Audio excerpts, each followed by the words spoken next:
This is not like a consumption environment.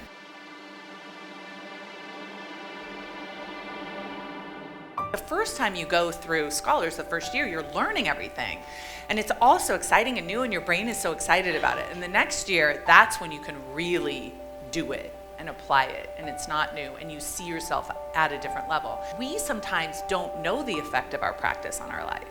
My financial guy, Mark, is like, you're the new Brooke now. I'm like, what does that mean? He's like, you're just so much calmer. You're just so much chiller. You're just so much more in charge of your emotions. I'm like, that's Scholars.